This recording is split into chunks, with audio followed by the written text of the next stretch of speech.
Kidlat News Updates. Sa ating mga balita, lalaki patay sa pamamaril ng riding in tandem sa Bacolod City. Suspect sa organ trafficking arestado sa Bulacan. Pag-issue ng thematic sub-funds pinaplano ng Maharlika Investment Corporation. Ako po si Cesar Soriano, kasama ang buong pwersa ng Kidlat News Channel para ihatid ang nangungunang mga balita sa buong kapuluan.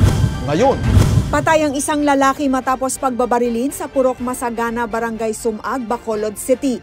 Kinilala ang biktima na si Greg Alvin Gelito, residente ng Barangay 35 ng parehong lungsod.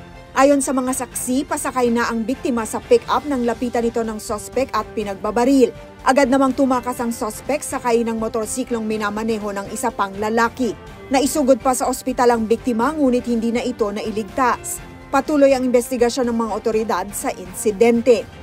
Prinisenta ng National Bureau of Investigation o NBI ang tatlong individual na inaresto sa Bulacan na umano'y sangkot sa trafficking of human organs. Pinangalanan ng NBI ang mga suspect na sina Angela Ataide, Marichulo Mibaw at Daniel Sica na inaresto sa isang rescue operation sa Barangay Tungkong Mangga, San Jose del Monte City noong July 11 at 8 biktima ang na-rescue. Ayon kay NBI Director Jaime Santiago, inaresto ang mga suspect matapos makatanggap ang NBI National Capital Region ng mga reklamo tungkol sa ilang individual na sangkot sa kidney trafficking. Sa report ng NBI, nagre-recruit umano ang mga suspect ng mga biktima.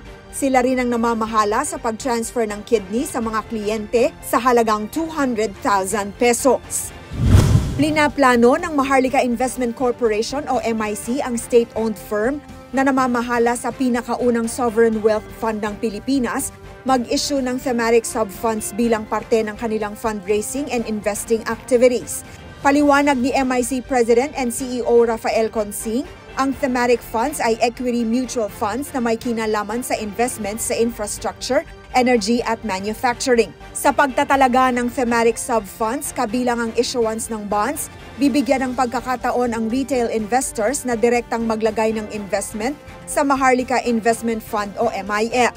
Gayunpaman, nilinaw ng MIC Chief, kailangan munang simulan ng Sovereign Wealth Fund ang kauna-unahang investment activity nito bago pumasok sa issuance ng sub-funds. Muling sinabi ni Consing na aasahan ang pinakaunang investment ng Sovereign Wealth Fund sa energy sector sa pagtatapos ng taon. Para sa Kidlat News Updates, ako si Rosalyn Sinchonko, nag-uulat.